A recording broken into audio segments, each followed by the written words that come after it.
السلام علیکم ورحمۃ اللہ وبرکاتہ۔ بسم اللہ الرحمن الرحیم والصلاة والسلام علی رسولہ الکریم محمد وآلہ وصحبہ اجمعین، اما بعد۔ خواتین و حضرات، رمضان نشریات کے ساتھ خلیق الرحمن آپ سے مخاطب ہیں۔ ہماری بات توبہ پہ چل رہی ہے۔ آج کی اس نشست میں جو ہم نے بات کرنی ہے توبہ سے متعلق، وہ یہ ہے کہ ہماری توبہ کس سطح پر ہونی چاہیے، یعنی ہماری توبہ کا لیول کیا ہونا چاہیے۔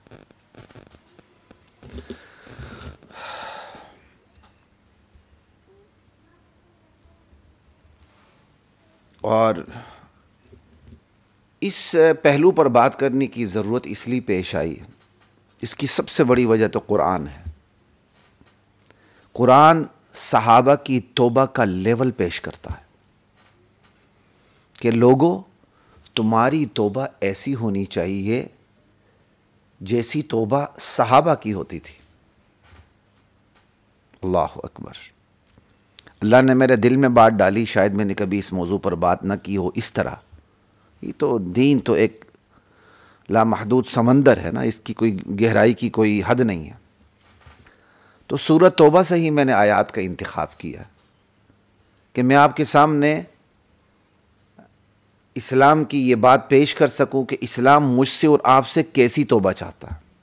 اللہ اکبر۔ تو سب سے پہلے تو میں نے اپنی نیت کرنی ہے، پھر آپ لوگوں کی نیت کرنی ہے کہ اللہ مجھے بھی سمجھنے، سمجھانے، عمل کرنے، آگے پہنچانے کی توفیق دے۔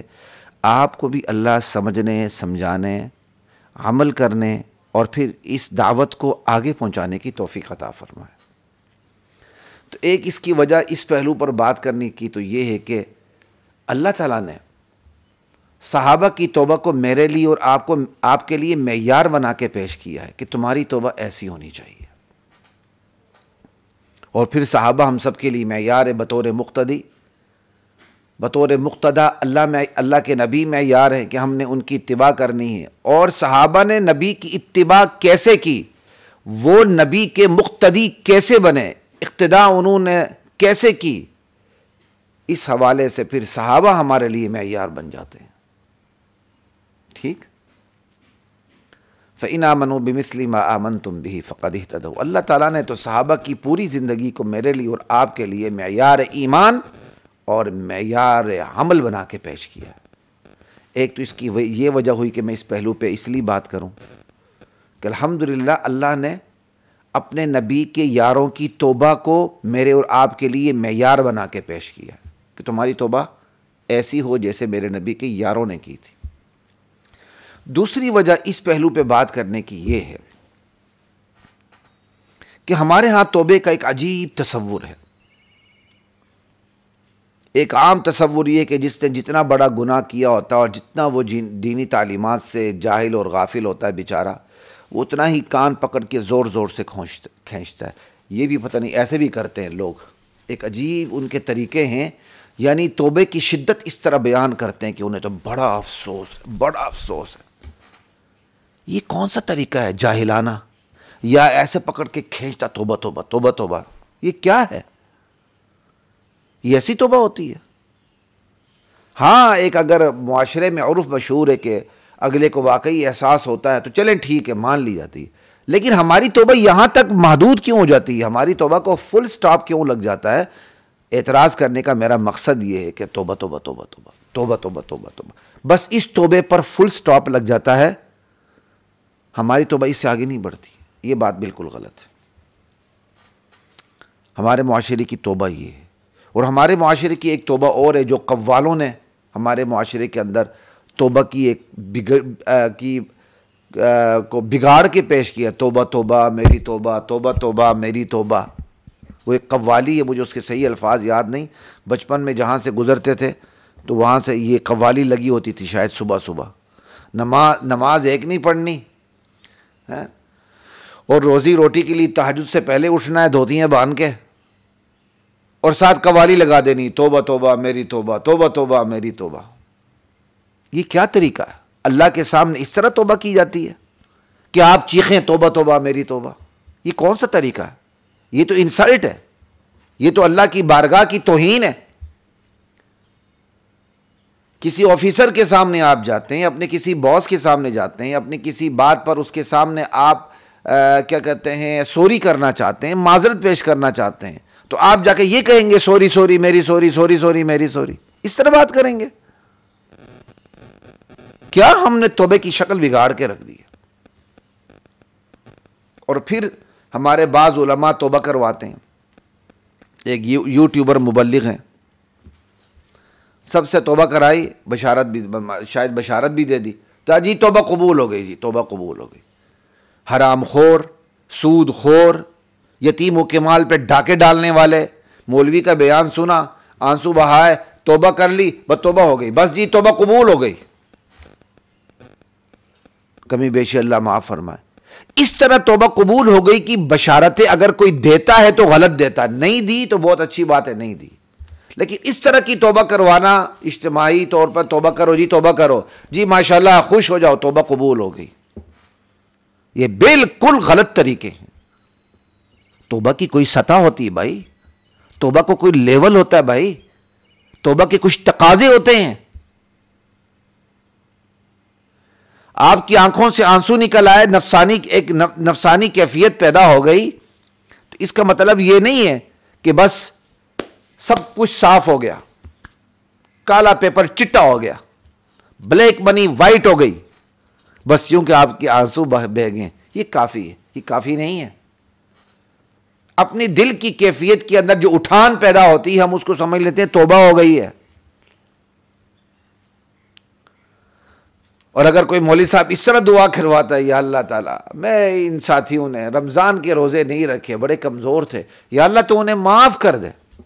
ارے بھائی توبہ قضا کرنے سے معاف ہوگا؟ آپ توبے کی کیا کہتے ہیں، رمضان کے روزے رکھیں، پھر اللہ سے دعا کریں، یا اللہ تعالیٰ میں نے رمضان کے قضا ادا نہیں کی، مجھے قضا کرنے پڑے، یا اللہ مجھے معاف کر دے، تو وہ تو کوئی صورت ہے۔ لیکن اگر کوئی یہ اس طرح کی کوئی بات کرتا ہے مولوی صاحب کہ رمضان کے آخر میں 27ویں کو دعا کر لے، خود بھی روئے، مجمع کو بھی رلائے، وہ کہ یا اللہ جنہوں نے روزے نہیں رکھے تو ان کو معاف کر دے، یہ توبے کا مذاق ہوگا اگر کوئی ایسے کرتا ہے۔ تو خواتین و حضرات، آج کی اس نشست پہ جو میں نے آپ سے بات کرنی ہے وہ قرآن کریم کی روشنی میں کرنی ہے، سورہ توبہ کی روشنی میں کرنی ہے، غزوہ تبوک میں شریک ہونے والے صحابہ اور بعض سستی دکھانے والے صحابہ کی روشنی میں آپ سے بات کرنی ہے، اور پھر جو منافقین کا رویہ ہے اس حوالے سے بھی بات کرنی ہے۔ پھر توبہ کے یہ پہلو سارے کھل کے سامنے آ جائیں گے انشاءاللہ۔ اب توبہ ہماری وہی بات ہے، توبہ کس لیول کی ہونی چاہیے، ٹھیک ہے، اس پہ ذرا آپ نے دھیان رکھنا۔ سورہ توبہ جس کے اندر غزوہ تبوک کا ذکر ہے، اس میں مسلمانوں کے مختلف گروہ کا ذکر ہے۔ ایک تو وہ گروہ ہے جو جانثاران تھے، بس دعوت پہ لبیک کہہ دی اور نبی علیہ السلام کے ساتھ غزوہ تبوک پہ چل پڑے، وقت کی بڑی طاقت روم سے ٹکر لینے کے لیے چل پڑے، اللہ انتہائی دور کی مسافت پہ۔ ایک تو یہ گروہ ہے مخلصین کا۔ دوسرا گروہ منافقین کا، کہ جہاد میں شریک ہی نہیں ہوتے تھے، جب جہاد کا موقع آتا تھا ان کا پتہ چل جاتا تھا کہ یہ ہیں، وہ تو سائٹ پہ کر لیں۔ ان کا ذکر بھی انشاءاللہ ہم بعد میں کریں گے خاص موقع پر، کیونکہ ان کے ذکر کیے بغیر بھی توبہ کے لیول کا پتہ نہیں چلتا، اور توبہ کے اثرات اور نتائج کا پتہ نہیں چلتا، ٹھیک ہے۔ تیسرے وہ صحابہ ہیں جو اپنی اس کچھ سستی کی وجہ سے شریک نہیں ہو سکے، حالانکہ وہ بالکل ان کی نیت بھی درست، وہ سچے سچے سونے صحابہ تھے۔ ان کی تعداد 10 ہے، 7 ایک طرف، 3 ایک طرف۔ یہ صرف اپنی سستی کی وجہ سے غزوہ تبوک میں شریک نہیں ہو سکے، حالانکہ یہ سچے سچے مسلمان صحابہ تھے۔ 7 صحابہ، ان میں ابو لبابہ رضی اللہ تعالی عنہ سر فہرست ہیں، 6 اور ہیں، ان کے ناموں میں اختلاف ہے۔ 3 صحابہ، اس میں کعب بن مالک سر فہرست ہیں، ان میں مرارہ بن ربیع رضی اللہ عنہ ہیں اور ہلال بن امیہ رضی اللہ تعالیٰ عنہ، یہ 3 صحابہ الگ ہیں۔ نبی علیہ السلام غزوہ تبوک پہ تشریف لے گئے، کم و بیش 50 دن کے بعد آپ کی واپسی ہوئی۔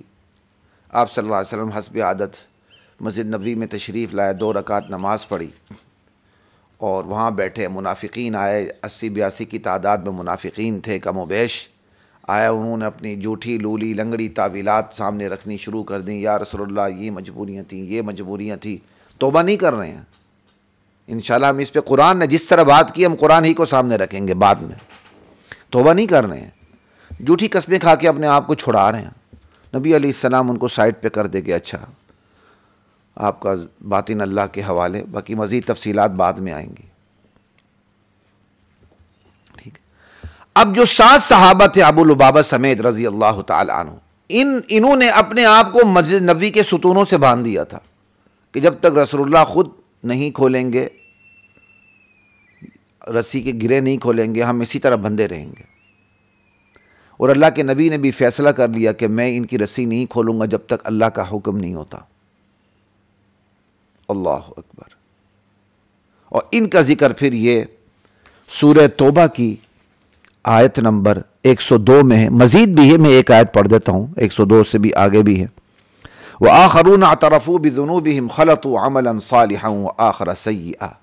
میرے نبی کچھ ایسے صحابہ بھی ہیں آپ کے جنہیں اپنے گناہوں کا اعتراف ہے، جن کے اعمال ملے جلے ہیں، کچھ اچھے کچھ برے۔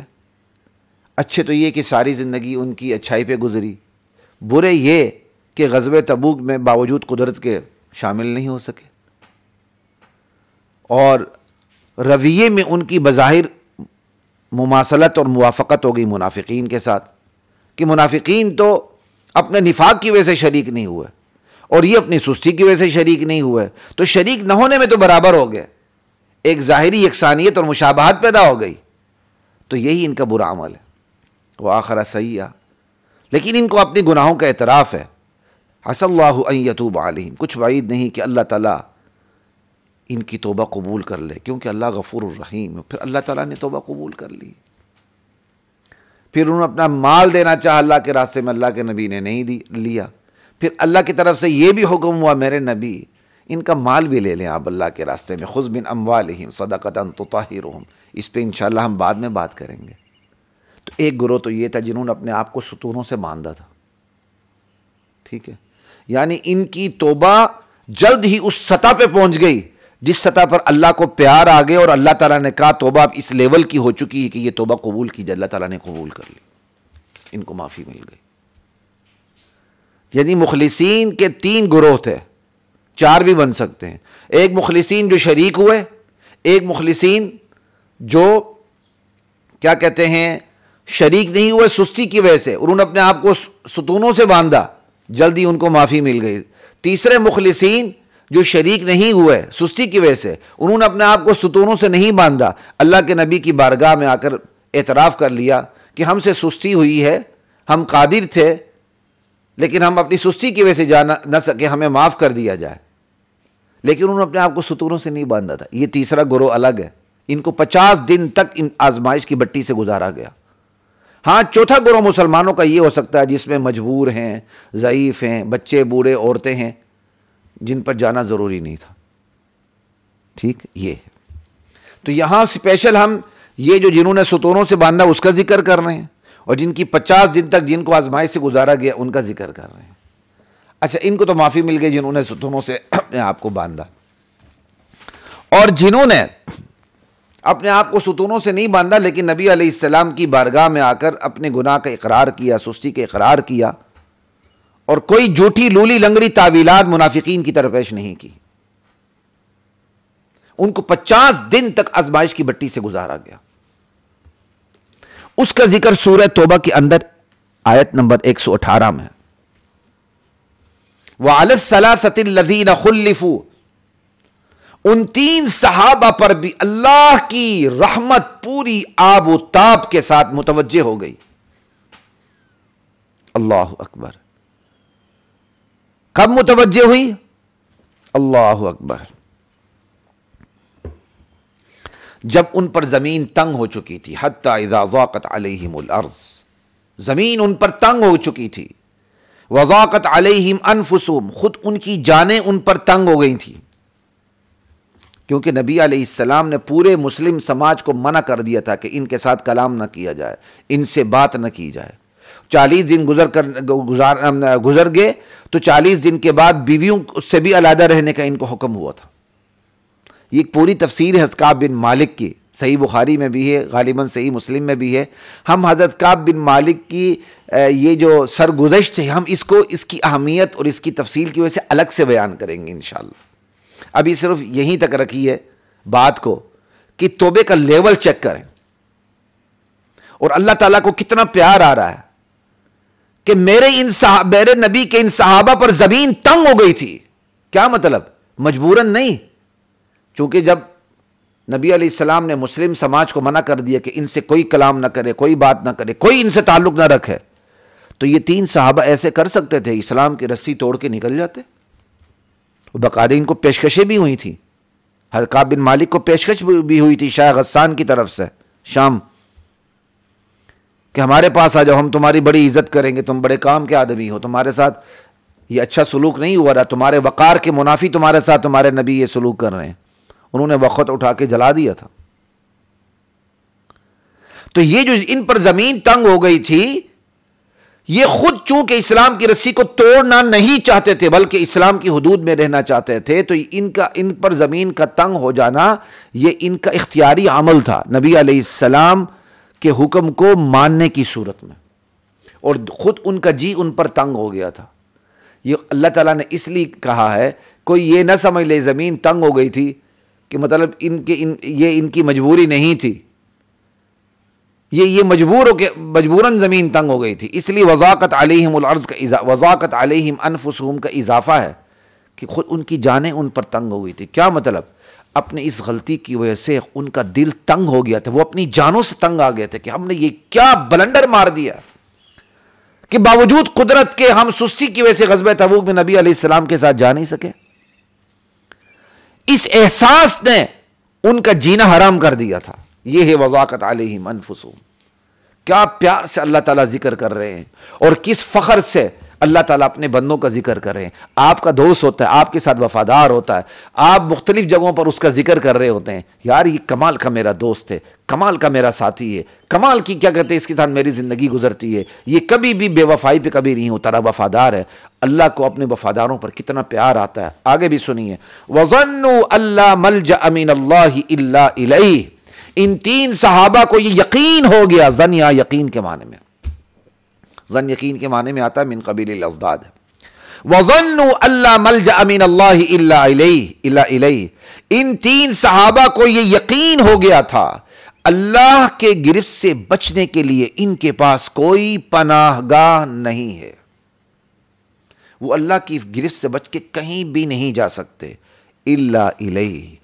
ان 3 صحابہ کو یہ یقین ہو گیا تھا کہ اللہ کی گرفت سے بچنے کا صرف ایک ہی طریقہ ہے، وہ یہ کہ اللہ کی بارگاہ میں بندہ حاضر ہو جائے. بس یعنی اللہ کی گرفت سے بچنے کا طریقہ خود اللہ کی بارگاہ میں آنا ہے، سرنڈر ہونا ہے، سر تسلیم خم کرنا ہے. یہ ہے خواتین و حضرات جو میں ایک نقطے کی طرف اشارہ کرنے لگا ہوں، اللہ سے خوف اور بندوں سے خوف میں فرق. یہ میں پہلے بھی کبھی بیان کرتا رہا ہوں، لیکن مجھے اس کی دلیل آیت کی صورت میں زندگی میں پہلی مرتبہ ملی ہے جب میں نے اس پہ توجہ کی.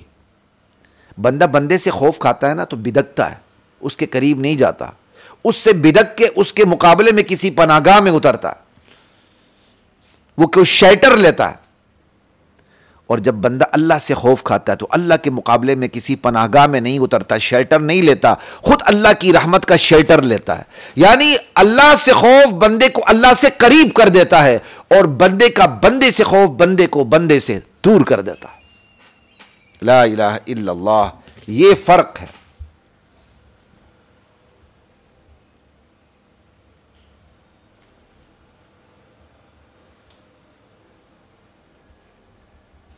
یہ فرق اللہ سے خوف کھانے میں اور بندے سے خوف کھانے میں. ٹھیک ہے. اب یہ اللہ تعالیٰ نے ان 3 صحابہ کی پوری صورتحال واضح کرنے کے بعد کا زمین تنگ ہو گئی، ان کا جینا محال ہو گیا، یہ خود بے سکون ہو گئے، اور انہیں یقین ہو گیا اللہ سے گرفت سے بچنے کے لیے ایک ہی طریقہ ہے کہ بندہ اللہ کے سامنے ہی حاضر رہے. ثم تاب علیہم لیتوبوا، تب جا کے اللہ کی رحمت نے جوش مارا، اللہ کی رحمت پوری طرح ان پر متوجہ ہو گئی. ثم تاب علیہم، اس میں رحمت کا پہلو ہے تاب علیہم کے اندر. یہ عربی کا ذوق جن کو ہو ان کو اندازہ ہوگا کہ تاب علیہم کے اندر پوری رحمت کا، شفقت کا، محبت کا پہلو رنگ نمایاں ہے. اللہ کی رحمت پوری طرح متوجہ ہو گئی. کیوں؟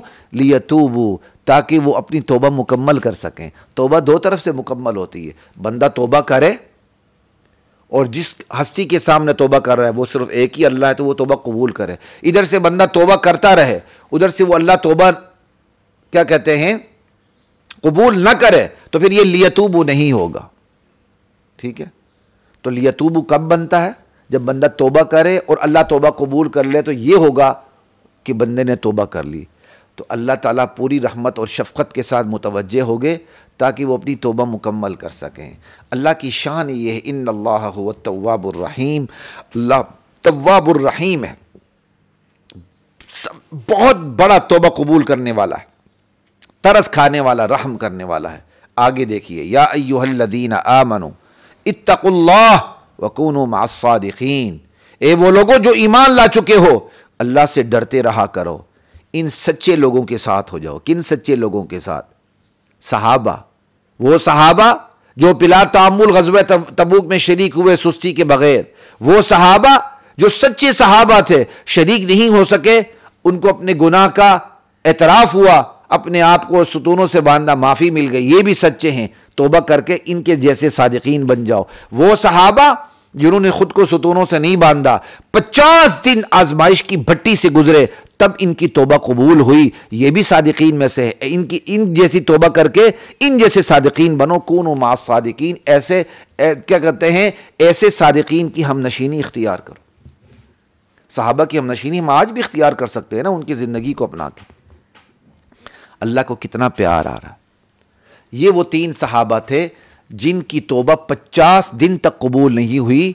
پورے کے پورے مسلم سماج نے ان کا بائیکاٹ کیا ہوا تھا، کوئی ان سے کلام نہیں کرتا تھا، بیویوں نے ان سے تعلق نہیں رکھا تھا آخری 10 دنوں میں، اور اللہ کے نبی کے حکم سے تب جا کے ان کی دعا قبول ہوئی. اور جب ان کی توبہ قبول ہوئی، تو مسلمان معاشرے کی لائنیں لگ گئی ان کو مبارکباد دینے کے لیے. اس پہلو پر بھی انشاءاللہ بعد میں بات کریں گے.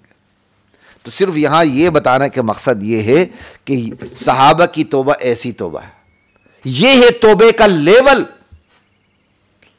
جس کی میں نے اور آپ نے پیروی کرنی ہے. یہ نہیں کہ کان کھینچ لی ایسے توبہ توبہ میری توبہ، یا ایک جلسے کے اندر توبہ کروا لی، خوشخبری دے دی تم سب کی توبہ قبول ہو گئی، یا رمضان کے آخر میں رو رو کے دعا کروا دی، یا اللہ تعالیٰ میرے مقتدیوں نے روزے نہیں رکھے تو سب کو معاف کر دے.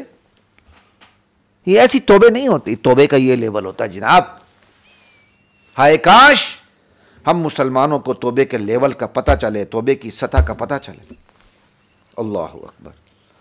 یہ ہے توبۃ نصوحہ جو سورہ تحریم میں اللہ تعالیٰ نے کہا ہے، اے ایمان والو توبوا الی اللہ توبۃ نصوحہ، اللہ کے راستے میں اللہ کی طرف پلٹ کے آ جاؤ، سچی خالص توبہ کرو. اللہ اکبر. اللہ کرے ہمیں بھی وہ توبہ نصیب ہو جائے جو ہمارے بچوں کے لیے، ہمارے مقتدیوں کے لیے، ہمارے گرد و پیش کے لیے، ہمارے دوست احباب کے لیے ہماری توبہ معیار بن جائے. سمجھ آئی؟ بندہ ہوتا ہے نا، معاملات ہوتے ہیں، اس کا اخلاق ہوتا ہے، اس کا کردار ہوتا ہے، اس کا سماج میں اٹھک بیٹھک ہوتی ہے، وہ نشیب و فراز ہے، اٹھنا بیٹھنا ہے. اب بندہ جب پلٹ کے اللہ کی طرف آتا ہے تو پورے سماج کو پتہ چل جاتا ہے کہ یہ معاشرے کی رنگینیوں کو چھوڑ کر اللہ کی طرف متوجہ ہو چکا ہے. تو اس کی توبہ لوگوں کو نظر آ رہی ہوتی ہے، پھر لوگ اس سے انسپریشن لے کے اس کے پیچھے چلتے ہیں. اللہ مجھے اور آپ کو ایسا بنا دے کہ ہماری توبہ ہمارے بعد والوں کے لیے معیار بن جائے. وَجَعَلْنَا لِلْمُتَّقِينَ إِمَامًا. حضرت کعب بن مالک، اللہ اکبر، جو ان 3 صحابہ میں سب سے نمایاں ہیں، جن کی ہم نے آپ سے بات کی کہ بعد میں بھی بات کریں گے کہ ان کو 50 دن میں کن مشکلات سے، کن ہرڈل سے گزرنا پڑا. ٹھیک ہے، وہ بات بھی انشاءاللہ بات کریں گے. صرف کعب بن مالک کی ایک بات آپ کے سامنے نقل کرتا ہوں، وہ بھی صحیح بخاری کی حدیث نمبر 4418 ہے۔ فرماتے ہیں مسلمان ہونے کے بعد اللہ کا سب سے بڑا احسان مجھ پر یہ ہوا کہ میں نے رسول اللہ کے سامنے سچ بولا۔ غزوہ تبوک سے آپ واپس تشریف لائے، اور جب مجھ سے پوچھا تو میں کہا یا رسول اللہ میرے پاس عذر پیش کرنے کا کوئی موقع نہیں، میں بھی عذر پیش کر سکتا ہوں لولی لنگڑی تعویلات، لیکن یا رسول اللہ میں ایسا نہیں کروں گا، ایسا نہیں کروں گا، بس میں اپنی سستی کی وجہ سے نہیں جا سکا۔ تو میں نے سچ بولا تھا۔ حضرت کعب بن مالک کہتے ہیں میں نے سچ بولا تھا۔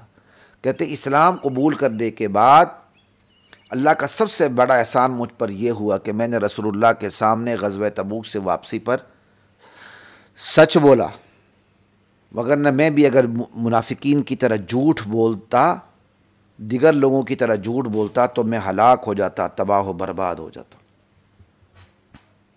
حضرات محترم، توبے کے ساتھ سچ بولنا جڑا ہوا ہے، توبہ کے ساتھ گناہ کا اعتراف جڑا ہوا ہے۔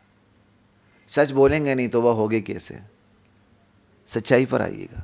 اس سلسلے کی بھی نبی علیہ السلام سے حدیث ہے، حضرت عبداللہ بن مسعود رضی اللہ تعالی عنہ راوی ہیں نبی علیہ السلام سے، اور بخاری کی حدیث ہے 6094 کہ اللہ کے نبی فرماتے ہیں ان الصدق یہدی الی البر، سچائی نیکی کی طرف لے جاتی ہے، وان البر یہدی الی الجنہ، اور نیکی جو ہے جنت کی طرف لے جاتی ہے، وان الرجل لیصدق، بندہ سچ بولتا رہتا ہے، حتی یکون صدیقا، یہاں تک کہ وہ اللہ کے ہاں صدیق لکھا جاتا ہے۔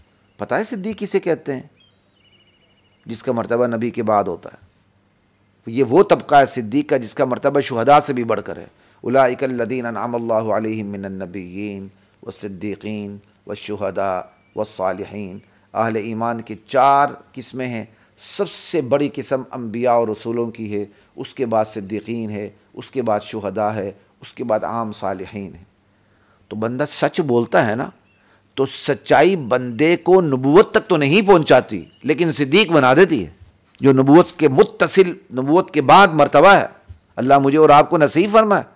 ہم نے کیا سمجھا؟ آج وہ سچائی جو ہمیں صدیق بنا سکتی ہے، ہم سوچ کے بولتے ہیں کہیں نقصان نہ ہو جائے۔ وہ جھوٹ جو جہنم رسید کر دیتا ہے، ہم بلا سوچے بولتے ہیں کیونکہ ہمیں اس میں فائدہ نظر آتا ہے۔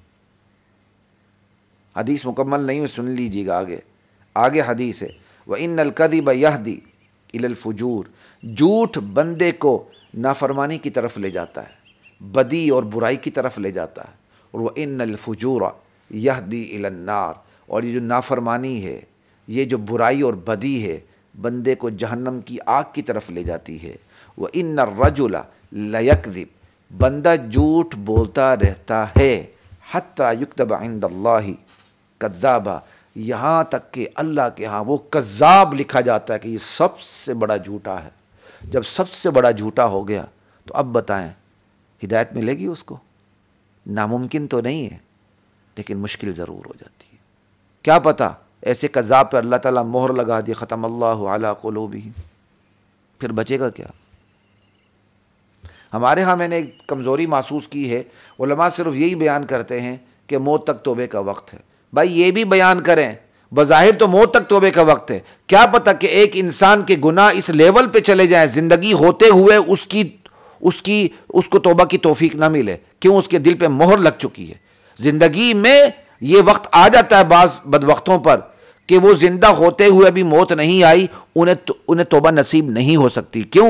اللہ تعالیٰ نے ان کے دل کو مکمل طور پر سیاہ کر کے اس کے اوپر مہر جباریت لگا دی ہوتی ہے، جیسے ابو جہل وغیرہ پہ زندگی میں ہی مہر جباریت لگی تھی۔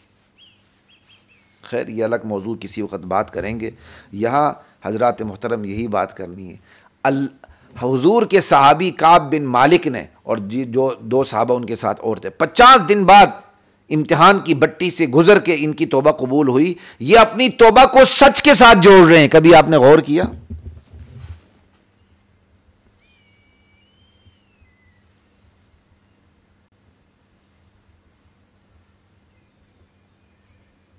اللہ اکبر۔ کعب بن مالک اپنی توبہ کو سچ کے ساتھ جوڑتے ہیں، اللہ تعالیٰ نے اس شان سے ان کی توبہ قبول کی کہ ان کی توبہ کو قرآن بنا دیا. آپ نے اندازہ کیا؟ یہ ہوتا توبہ کا لیول. آج ہماری توبہ قرآن نہیں بن سکتی، لیکن قرآن نے جس توبہ کی بات کی ہے اس کو فالو تو کر سکتی ہے. آج ہماری توبہ قرآن تو نہیں بن سکتی، لیکن خدا کی قسم اللہ کا کلام آج بھی بن سکتی ہے. وہ کیا؟ میں اور آپ توبہ کریں اور اللہ تعالیٰ فرشتوں میں میرے اور آپ کا ذکر کریں. تو بھائی جس طرح قرآن اللہ کا کلام ہے تو اللہ میرے اور آپ کا ذکر فرشتوں کی مجلس میں کریں تو یہ اللہ کا کلام نہیں ہوگا، یہ قرآن ہی کی طرح اللہ کا کلام ہوگا. بس اس کا ہمیں پتہ نہیں ہوگا. اللہ ہمیں نصیب کرے کل قیامت کے دن جب ہمارے اعمال نامے کھلیں تو ہمیں پتہ چلے کہ ہمارے رب نے تو اپنی زبان خود اپنے کلام سے ہماری توبہ اپنی مجلس میں بیان کی. اللہ اکبر. ہے نا حدیث کہ میرا بندہ میرا ذکر دل میں کرتا ہے تو میں دل میں اس کا ذکر کرتا ہوں، مجلس پہ کرتا ہے تو میں اپنے بندے کا ذکر اس سے بہتر مجلس میں کرتا ہوں.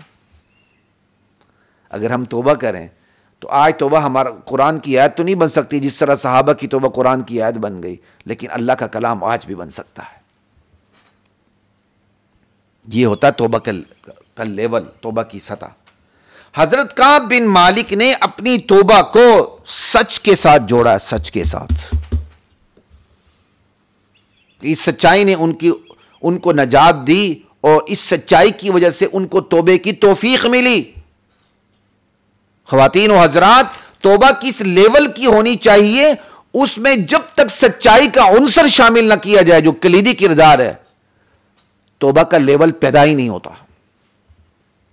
اللہ اکبر، کیا کمال کی بات ہے. یہ تو ہوئی جی صحابہ کی توبہ، ٹھیک ہے. اور غالباً متنبی نے شاہد کہا ہے یا کس عربی شاعر نے، وَبِضِدِّهَا تَبَيَّنُ الْأَشْيَاءُ، چیزیں اپنی ضد سے پہچانی جاتی ہے. سردی گرمی سے پہچانی جاتی ہے، گرمی سردی سے پہچانی جاتی ہے، میٹھا کڑوے سے پہچانا جاتا ہے، ٹھیک ہے.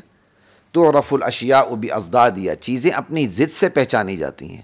تو یہ جو صحابہ کی توبہ ہے، اس کے ساتھ جب تک منافقین کا تذکرہ نہ کیا جائے، انہی منافقین کا جو غزوہ تبوک میں شریک نہیں ہوئے اور توبہ نہیں کی بلکہ عذر پیش کرنے لگ گئے، لولی لنگڑی تعویلات، توجیحات، وجوہات، ان کا ذکر جب تک نہ کیا جائے. صحابہ کی توبہ کا مزہ تو آتا ہے، لیکن کمال کا مزہ تبھی صحابہ کی توبہ کا سننے کا اور عمل کرنے کا پیدا ہوتا ہے جب منافقین کے رویے کو بھی دیکھ لیا جائے.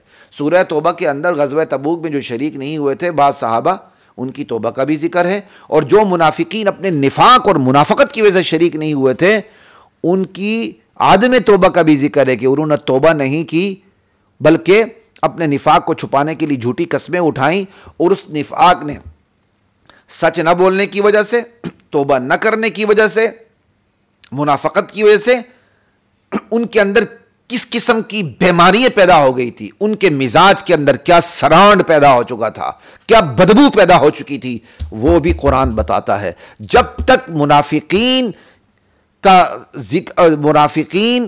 کی یہ ڈیٹیل پڑھی نہ جائے، صحابہ کی توبہ کا مزہ دوبالا نہیں ہوتا ہے لیکن اس سطح پر نہیں ہونا چاہیے.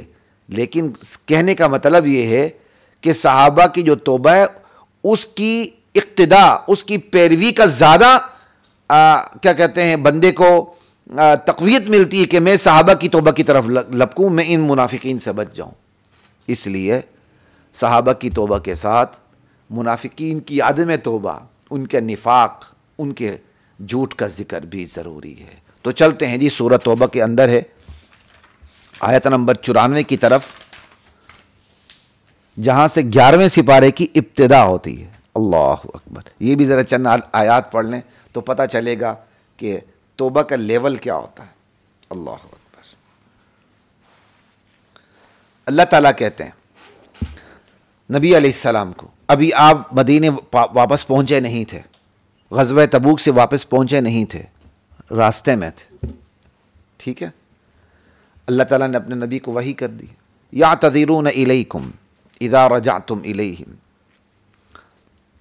میرے نبی اور میرے نبی کے ساتھ تمام صحابہ کو بھی خطاب ہے، یعتذرون الیکم، کہ جب آپ غزوہ تبوک سے واپس مدینے کو لوٹیں گے تو یہ منافقین آپ کے پاس آ جائیں گے، بہانے بنائیں گے، معذرتیں اور عذر پیش کریں گے کہ وہ شریک کیوں نہیں ہوئے، اپنی لولی لنگڑی وجوہات بیان کریں گے۔ تو قل، میرے نبی انہیں کہہ دینا، لا تعتذروا، بہانے مت بناؤ، اب بہانے بنانے کا کوئی موقع نہیں۔ لن نؤمن لکم، ہم تم پر ہرگز اعتبار نہیں کریں گے۔ ایک طرف وہ صحابہ ہیں جو سستی کی وجہ سے شریک نہیں ہوئے، کس آب و تاب کے ساتھ اللہ کی رحمت ان پر متوجہ ہو گئی توبہ اور سچ کی وجہ سے، اور دوسری طرف یہ منافقین ہیں جو شریک نہیں ہوئے، بجائے یہ کہ توبہ کریں، انہوں نے اپنے نفاق کی وجہ سے جھوٹی قسمیں کھانی شروع کر دیں۔ تو ان کے ساتھ، ان کے بارے میں جس غصے میں، جس غضب میں اور جس نفرت کے ساتھ اللہ نے کلام کیا ہے، وہ سننے اور سنانے کے قابل ہے، اور سمجھنے کے قابل ہے، سمجھانے کے قابل ہے، آگے پہنچانے کے قابل ہے، اور منافقین کے بیماریوں سے بچے جانے کے قابل ہے۔ سنیے، قل لا تعتذروا لن نؤمن لکم، میرے نبی انہیں کہہ دینا بہانے مت بناؤ، ہم تم پہ یقین کرنے والے نہیں ہیں۔ قد نبأنا اللہ من اخبارکم، اللہ نے تمہاری خبریں ہمیں بتا دی ہیں، اللہ تعالیٰ نے تمہارے حالات ہم پہ کرسٹل کلیئر کر دی ہیں۔ تمہاری اندر کی جو منافقت ہے، تمہارے جو اندر کا جھوٹ ہے، وہ اللہ ہمیں بتا چکا ہے۔ وَسَيَرَى اللَّهُ عَمَلَكُمْ وَرَسُولُهُ، اللہ آئندہ بھی تمہارے اعمال دیکھتا رہے گا، اور نبی بھی تمہارے اعمال کی نگرانی کرتے رہیں گے مدینے کے اندر، تمہارے اطراف، تمہاری موجودگی، تمہارے جہاں اس معاشرے کے اندر۔ ثم تردون الى عالم الغیب والشہادہ، پھر تم ایک وقت آئے گا اس اللہ کی طرف لوٹ کے جاؤ گے جو عالم الغیب والشہادہ ہے، جس کے لیے پوشیدہ بھی آیا ہے اور عیاں بھی آیا ہے، جس کے لیے عیاں بھی آیا، نہاں بھی آیا۔ فینبئکم بما کنتم تعملون، پھر جو تم کرتوت کرتے رہے ہو نا دنیا میں، جھوٹ بولتے رہے، جہاد میں شریک نہیں ہوئے، توبہ تم نے نہیں کی، اللہ تمہیں اس کی خبر دے گا، پھر تمہیں اس کی سزا دے گا۔ سیحلفون باللہ لکم اذا انقلبتم الیہم، میرے نبی جب آپ لوٹ کے جائیں گے مدینے تو یہ اللہ کی قسمیں کھائیں گے تمہارے سامنے۔ کیوں؟ لتعرضوا عنہم، تاکہ غزوہ تبوک میں شریک نہ ہونے کی آپ سزا ان کو نہ دو بلکہ درگزر کر لو۔ فاعرضوا عنہم، میرے نبی یہ ان سے درگزر کریں۔ درگزر کیا مطلب؟ ان سے اعراض کریں۔ پہلے والے میں درگزر کا معنی نمایاں ہے کہ وہ کہتے ہیں ان سے وہ قسمیں اس لیے کھائیں گے کہ درگزر کیا جائے ان سے، تو میرے نبی ٹھیک ہے آپ ان سے اعراض کریں۔ کیا مطلب؟ بس ان کا آپ سے تعلق ہی نہیں، لکم دینکم ولی دین، بندے کو کنارے نہیں لگایا جاتا، کنارے لگاؤ ان کو، ان سے تعلق ہی نہیں رکھنا۔ ٹھیک ہے یہ اب چشم پوشی کے لیے، درگزر کے لیے قسمیں کھا رہے ہیں، بس آپ ان سے اعراض کریں، ان سے دور رہیں۔ اس میں دور رہنے کا مفہوم زیادہ نمایاں ہے۔ بھائی کیوں؟ انہم رجس، یہ ناپاک لوگ ہیں۔ اللہ کو کتنا غصہ آ رہا ہے ان منافقین پر جو شریک نہیں ہوئے اور توبہ بھی نہیں کی، یہ ناپاک لوگ ہیں۔ اور ایک بات یاد رکھیے خواتین و حضرات، پورے قرآن کا آپ مطالعہ کر لیں، اللہ کو جتنی نفرت منافقین سے ہے نا، اتنی نفرت اللہ تعالیٰ کو کھلے کافروں سے نہیں ہے۔ کیوں؟ ان کا جرم دوہرا ہے منافقین کا، ایک کفر پہ رہنا اور دوسرا کفر کے چھپا کے اسلام ظاہر کرنا۔ اور آج کی جو منافقین ہیں ان کا کفر بھی تہرا ہے، دوہرا بھی نہیں، ایک کفر پہ رہنا اور دوسرا اسلام کے گن گانا اور تیسرا اپنے کفر کو اسلام کا عنوان دینا۔ آج کا جو منافق ہے وہ تہرے کفر کا مرتکب ہے،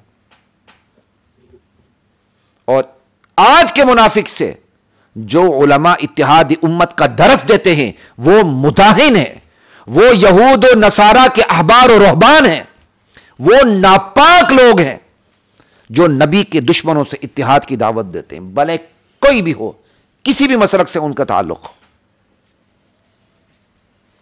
خیر بات کہیں اور چلی جائے گی، ہم اپنے اس پہ رہتے ہیں۔ میرے نبی ان سے اعراض کریں، انہم رجس، یہ ناپاک لوگ ہیں، ومأواہم جہنم، ان کا ٹھکانہ جہنم ہے۔ کیوں؟ جزاء بما کانوا یکسبون، ان کی کرتوت ایسے ہیں، بدلے میں ان کو جہنم ہی ملنی ہے۔ اللہ کو اتنا غصہ، بندے کو جب غصہ، پیار آتا بھی ہے تو بندہ ریپیٹیشن کرتا ہے، غصے میں بھی بندہ ریپیٹیشن کرتا ہے۔ اللہ تعالیٰ نے قرآن انسانی محاورے میں نازل کیا ہے، اللہ یہاں ریپیٹیشن سے کام لے رہے ہیں، ریپیٹ کر رہے ہیں، پھر کہہ رہے ہیں یحلفون لکم، میرے نبی یہ قسمیں اٹھائیں گے آپ کی بارگاہ میں، لترضوا عنہم، تاکہ آپ ان سے راضی ہو جائیں۔ اور سنیں میرے نبی، فإن ترضوا عنہم، اگر آپ ان سے راضی ہو گئے اور آپ کا مسلم معاشرہ ان سے راضی ہو بھی گیا، فإن اللہ لا يرضى عن القوم الفاسقین، ایسے فاسق لوگوں سے اللہ راضی نہیں ہوگا۔ یہ کلام کا اسلوب ہوتا ہے، بھائی اللہ راضی نہیں ہوگا تو صاحب نبی کیسے راضی ہو سکتا ہے؟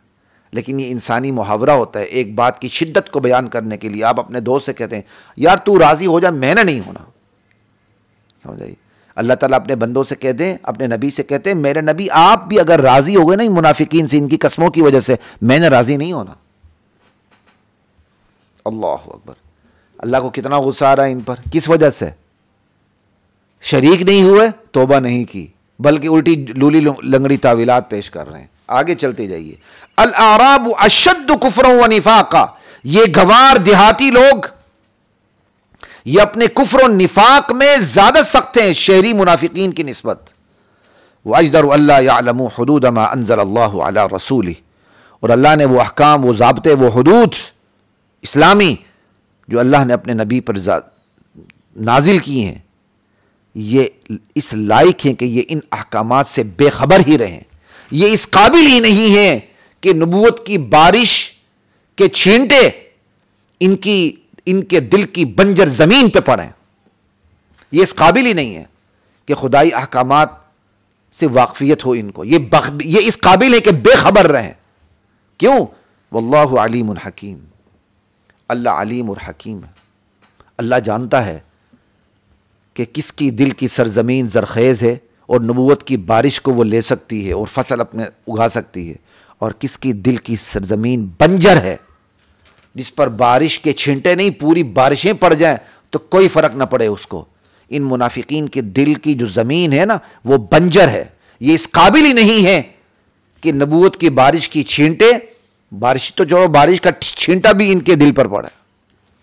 وَمِنَ الْأَعْرَابِ مَن يَتَّخِذُ مَا يُنْفِقُ مَغْرَمًا وَيَتَرَبَّصُ بِكُمُ الدَّوَائِرَ، یہ گوار جو دیہاتی لوگ ہیں منافقین، ان میں سے کچھ ایسے بھی ہیں جو مجبوراً جب خرچ کرتے ہیں، کیونکہ اپنے آپ کو مسلمان کہتے تھے نا منافقین، تو کہیں خرچ کرنے کا موقع آتا، زکوٰۃ، جہاد، کچھ دینے کا، تو یہ خرچ تو کرتے تھے تھوڑا بہت کہ اپنے کفر کو چھپانے کے لیے۔ اللہ کہتے ہیں جب یہ مجبوراً خرچ کرتے ہیں نا یہ گوار دیہاتی، تو اس کو تاوان سمجھتے ہیں، دل میں تاوان۔ خواتین و حضرات ایک منٹ یہاں رکیے گا، تھوڑا سا سوچئے، ہم جو اللہ کے راستے میں دیتے ہیں کیا تاوان نہیں سمجھتے؟ کتنی بڑی تعداد ہے ہم میں سے کہ اللہ کے راستے میں دیتے ہیں تو تاوان سمجھنے لگتے ہیں۔ کتنی بڑی تعداد ہے جو رمضان میں مختلف ہیلے بہانوں سے زکوٰۃ سے بچنے کی کوشش کرتی ہے۔ ارے بھائی 100 روپے ہوں گے تو 2.5 روپے آپ دیں گے نا اللہ کے راستے میں۔ بندہ ڈرتا رہتا کہیں زکوٰۃ نہ آ جائے، بندہ کتنا احمق اور کھوتا ہے، اس کو تو خوش ہونا چاہیے، یا اللہ میری زیادہ سے زیادہ زکوٰۃ نکلے۔ بھائی زیادہ زکوٰۃ کب نکلے گی؟ جب زیادہ پیسہ ہوگا۔ جتنے 100 روپے ہوں گے اتنے 2.5 روپے نکلیں گے، جتنے لاکھ روپے ہوں گے اتنے ہر لاکھ کے پیچھے 2500 روپے نکلیں گے۔ اگر لاکھ روپے نہیں تو 2500 روپے نکلے کیسے؟ اور یہاں بندہ زکوٰۃ نکالتے ہوئے ڈرتا رہتا کہیں میری زکوٰۃ زیادہ نکلنا ہے۔ کیوں؟ بندہ زبان سے کہے نہ کہے وہ زکوٰۃ نکالنے کو توان سمجھ رہا ہوتا ہے۔ یہ منافقین کی عادت ہے جو توبہ نہ کرنے، منافقت کی وجہ سے ان کے اندر پیدا ہوئی۔ کہتے ہیں یہ گوار دیہاتی اب مجبوراً بھی خرچ کرتے ہیں نا تو خرچ کو توان سمجھتے ہیں۔ وَيَتَرَبَّصُ بِكُمُ الدَّوَائِرَ، اور یہ زمانے کی گردشوں کے انتظار میں رہتے ہیں کہ مسلمان زمانے کی گردشوں کا شکار ہو جائے، ان کا تسلط، ان کا غلبہ، ان کا دبدبہ، ان کا تنتنا ختم ہو جائے۔ علیہم دائرۃ السوء، زمانے کی گردش تو ان پہ پڑنی ہے، برا وقت تو ان پر آنا ہے۔ اللہ جاننے والا، سننے والا ہے۔ یہ جو دل میں رکھتے ہیں کہ مسلمان زمانے کی گردشوں کا شکار ہو جائے، یہ بھی اللہ جانتے ہیں. یہ جو آپس میں کہتے رہتے ہیں کہ ان مسلمانوں پر وقت آ جائے کہ زمانہ کی گردشوں کا یہ لوگ شکار ہو جائیں، ان کو اللہ سنتا ہے، کوئی سنے نہ سنے. یہ مطلب میں نے واللہ سمیع علیم سے نکالا. ٹھیک ہے جی. وَمِنَ الْأَعْرَابِ مَن يُؤْمِنُ بِاللَّهِ وَالْيَوْمِ الْآخِرِ. لیکن میرے نبی یہ سارے گوار دیہاتی ایسے نہیں ہیں، ان میں کچھ ایسے بھی خوش قسمت ہیں مَن يُؤْمِنُ بِاللَّهِ وَالْيَوْمِ الْآخِرِ، جو اللہ پہ ایمان رکھتے ہیں، یوم آخرت پہ ایمان رکھتے ہیں. وَيَتَّخِذُ مَا يُنْفِقُ قُرُبَاتٍ عِنْدَ اللَّهِ وَصَلَوَاتِ الرَّسُولِ، اور اللہ کے راستے میں جو یہ خرچ کرتے ہیں نا، اسے وہ قرب الہی کا ذریعہ سمجھتے ہیں، دعائے رسول کا باعث سمجھتے ہیں کہ ہمیں اس سے رسول کی دعا ملے گی. الا انہا قربۃ لہم، لوگوں سنو واقعی ان کے صدقے قرب الہی کا ذریعہ ہیں. سیدخلہم اللہ فی رحمتی، ایسے خوش بختوں کو اللہ تعالیٰ اپنی رحمت میں داخل کرے گا. لا الہ الا اللہ، انہیں اللہ ان قریب اپنی جنت میں داخل کرے گا.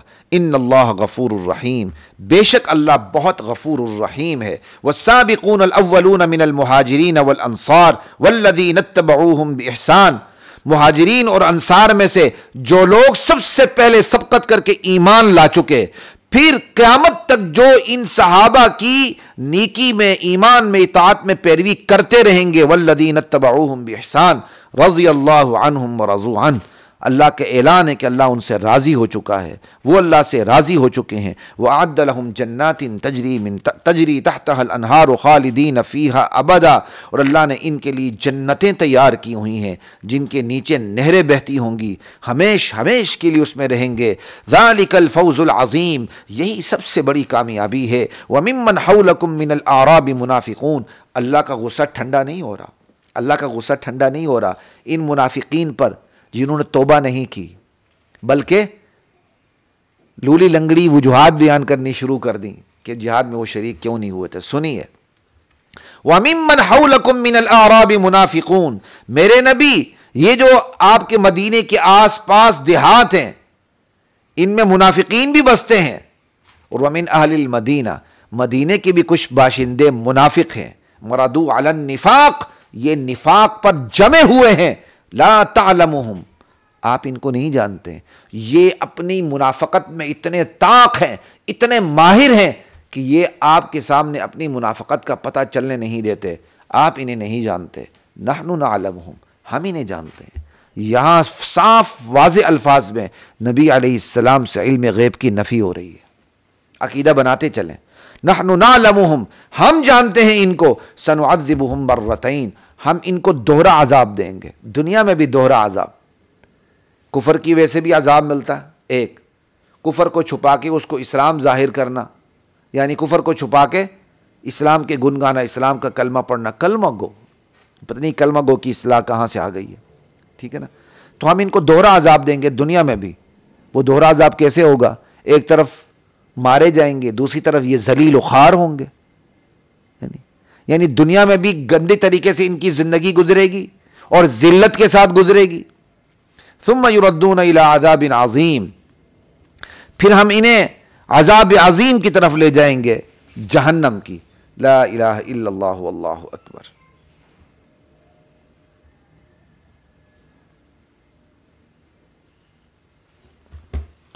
اب یہاں تک تذکرہ ہے جی آیت 101 تک منافقین کا. آگے بھی کہیں ہو سکتا ہے، تو یہ میں نے آپ کو مسلسل یہ منافقین کے بارے میں آپ کے سامنے آیات پڑھی. آگے پھر وہی ہے، اللہ کی رحمت متوجہ ہو رہی ہے. کچھ ایسے بھی ہیں جنہوں نے اعتراف گناہ کر لیا، اعمال ملے جلے ہیں صحابہ کا. پھر آگے جو آپ نے پہلے سن لیا وہ 3 صحابہ. یہ جو آیات ہے نا 94 سے 101 تک، پھر یہ 101 سے 102 تک، پھر 103 4 تک بھی چلے جائیں، پھر جو آگے آیت نمبر 118 ہے سورہ توبہ کی، اس کو ضرور پڑھیں. خواتین و حضرات، اس سے پتہ چلے گا کہ توبہ کا لیول کیا ہوتا ہے، توبہ کی سطح کیا ہوتی ہے، کہ جس سطح پہ جا کے اللہ تعالیٰ توبے کو قبول کرتے ہیں. بس آپ کے سامنے یہی بات رکھنی تھی. اللہ کرے ہمارے اندر توبہ کے بارے میں معرفت جنم لے، ہمیں توبے کی پہچان ہو جائے. توبہ کان پکڑنے کا نام نہیں ہے، توبہ لوگوں کے سامنے توبہ کرنے کا نام نہیں ہے.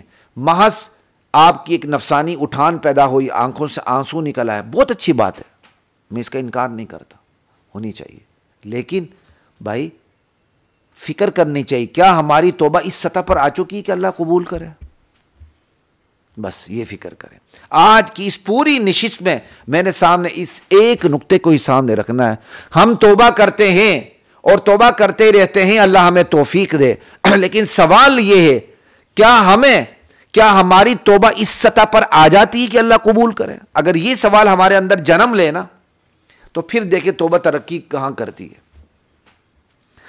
نفسانی کیفیت پیدا ہو جائے تو ہم سمجھتے ہیں توبہ قبول ہو گئی، جیسے روزے رسول پہ جا کے کوئی مشرکانہ نعت پڑھے نا اور اس کی دل کی اٹھان اور اس کی ایک نفسانی کیفیت پیدا ہو تو وہ بڑے بڑے مشرکین کے نام دے کے کہتا ہے کہ میں نے فلاں کیا کہتے ہیں عالم کی نعت لکھی ہوئی پڑھی تھی، مجھے بڑا مزہ آیا، میرے یہ کیفیت پیدا ہوئی۔ یہ تیری کیفیت دلیل نہیں ہے۔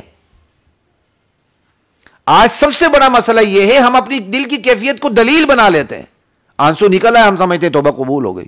ارے بھائی کوئی توبہ کے تقاضے ہیں، آپ نے کسی کا مال مارا ہے، آنسو بہانے سے وہ مال آپ کے لیے حلال تو نہیں ہوگا، آپ کی بلیک منی وائٹ تو نہیں ہو جائے گی، آپ نے یتیموں کے حقوق پہ ڈاکہ مارا ہے، آپ نے اپنی بہنوں کو وراثت میں حصہ نہیں دیا ہے تو پورا نہیں دیا ہے تو گندی جگہ دی ہے، گندی زمین دی ہے، خود سونا اٹھایا ہے اور بہنوں کو آپ نے تانبا دیا ہے اور سمجھتے ہیں آپ دین کا کام کر رہے ہیں۔ اور کبھی آپ کے اندر نفس کی ایک اچھی اٹھان پیدا ہو جائے، پوزیٹیوٹی آ جائے اور اللہ کے راستے میں آپ کے آنسو نکل آئیں یا کوئی دین کا کام کریں، آپ سمجھتے ہیں سب کچھ ہو گیا۔ نہیں بھائی، بس میرے سمیت ہر بندے کو اس پہ نظر رکھنی چاہیے۔ یا ایھا الذین آمنوا اتقوا اللہ ولتنظر نفس ما قدمت لغد، اللہ سے ڈرتے رہو، یہ دیکھو کل کے لیے کیا سامان تیار کیا ہے۔ کیا ہماری توبہ اس سطح کی ہے کہ اللہ اس توبہ کو قبول کر لے؟ ہم نے اگر یتیم کا مال کھایا ہے واپس دے دیں، ہم نے بہن کی وراثت کھائی ہے یا دیر سے تقسیم کی ہے راضی کریں، واپس دیں۔ کسی پہ حرام کھایا ہے جا کے واپس دیں، تلافی کریں، اور تلافی ممکن ہی نہیں تو جا کے معافی مانگے، اللہ سے معافی مانگے۔ یہ ڈیٹیل ہے، اللہ تعالیٰ نے موقع دیا تو انشاءاللہ ہماری بات چلتی رہے گی۔ انشاءاللہ آئندہ کی نشست تک کے لیے آپ سے اجازت۔ السلام علیکم ورحمۃ اللہ وبرکاتہ۔